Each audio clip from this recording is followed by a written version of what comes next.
देखो question number 3 6.3 NCERT math class 10th है। Question number 3 क्या है देखो।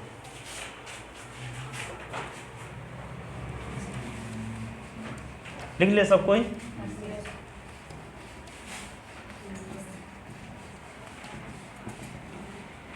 क्वेश्चन नंबर 3 ये है, क्या है, डायगोनल इन, लिखो given,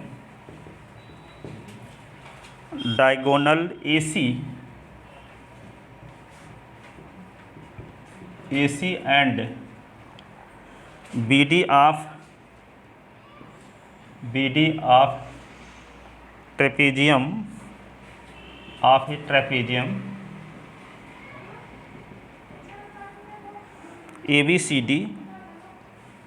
ABCD with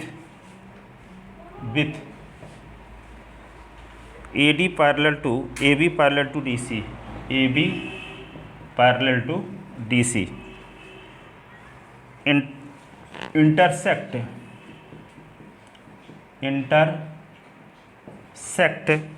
to each other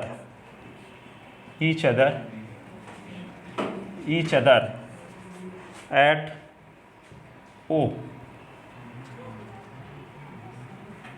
तो टू प्रूव, तो यहाँ पे इसका डायग्राम बना ही लेते हैं इस प्रकार से।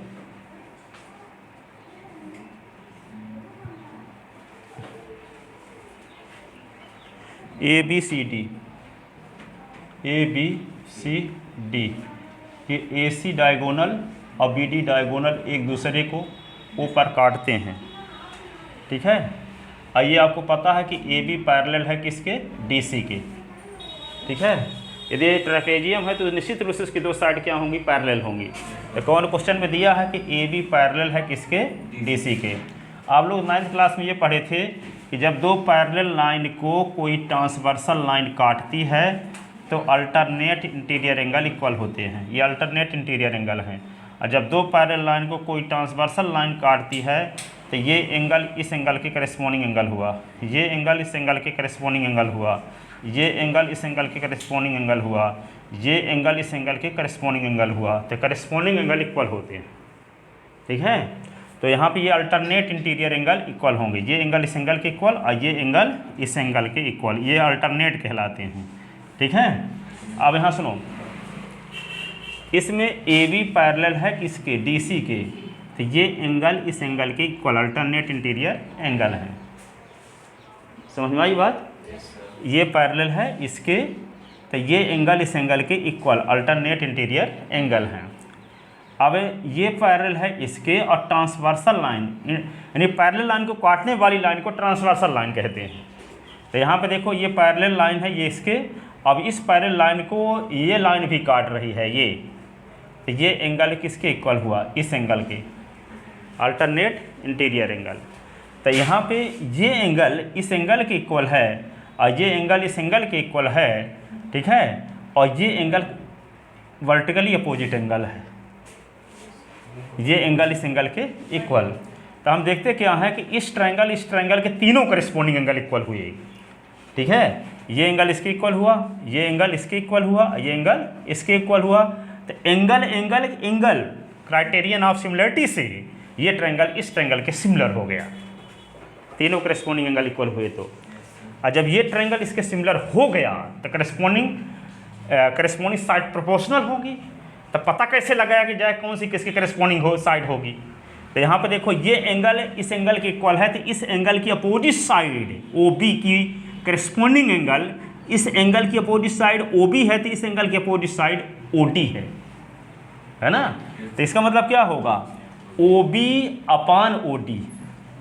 फिर ये जैसे मान लेते हैं कि ये एंगल इस एंगल के इक्वल है, तो इस एंगल के सामने की साइड OB है, इस एंगल के सामने की साइड OD है। अब देखो ये एंगल इस एंगल के इक्वल है, पता है ना आपको। तो यहाँ पे क्या होगा, इस एंगल के सामने की साइड OA है, OA अपान क्या हो जाएगा, इस एंगल के सामने की साइड OC, ठीक है। तो दो करेस्पॉन्डिंग साइड क्या हो गई, प्रोपोर्शनल, ठीक है।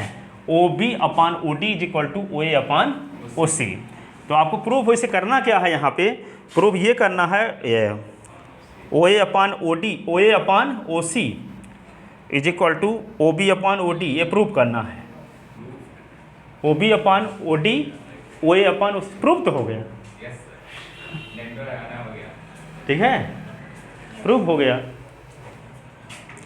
तो यहाँ पे देखो, तो टू प्रूफ में लिखते, ये गिवन में हुआ तो टू प्रूफ लिखे देते हैं। To proof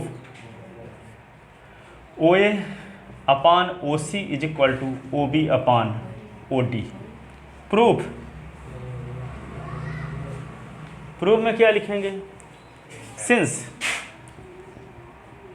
A B parallel to D C and transversal line A C intersect them, इनको काटती है। सो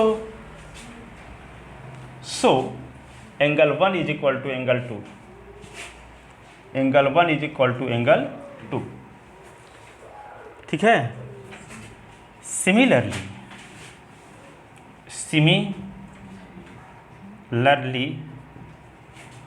ए B parallel to D C and transversal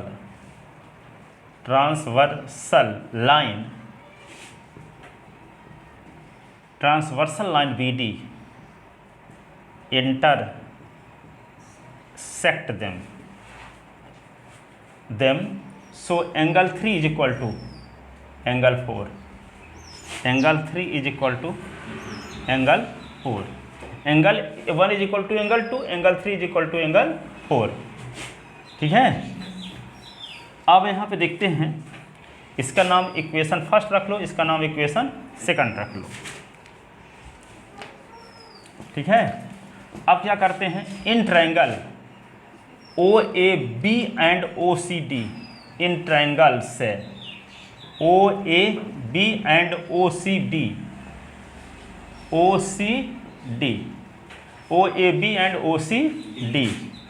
अब यहाँ पे लिखते क्या है, angle 1 is equal to angle 2 as ever prove, ये ना प्रूव्ड, और angle 3 is equal to angle 4 as ever proved, और angle A O B is equal to angle C O D, angle A O B is equal to angle C O D, vertically opposite angles, vertically opposite angles. तो triangle O A B similar to triangle O C D by angle by angle criterion of similarity theorem, ठीक है ना। तो दोनों triangle क्या हो गए, similar. तो यहाँ पे जब सिमिलर हो गए तो क्या लिख दोगे, O B upon O D, O B upon O D is equal to O A upon O C, ठीक है।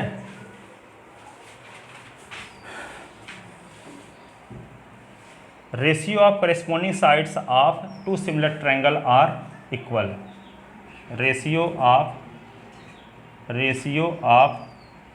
करेस्पॉन्डिंग साइड्स ऑफ टू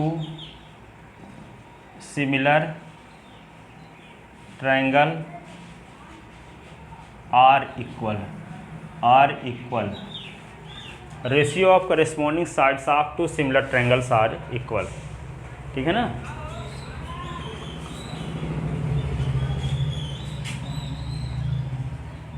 ठीक है, तो ये क्या हो गया, प्रूफ हो गया। यही हमें सिर्फ प्रूव करना था, O A upon O C is equal to O B upon O D. ठीक है, उल्टे क्रम में भी इसी को लिख सकते हो। तो ये प्रूव हो गया क्वेश्चन नंबर 3।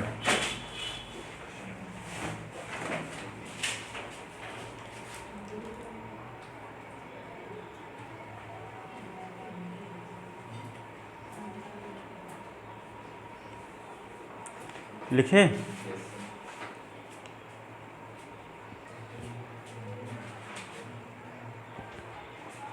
अब देखो क्वेश्चन नंबर कौन सा,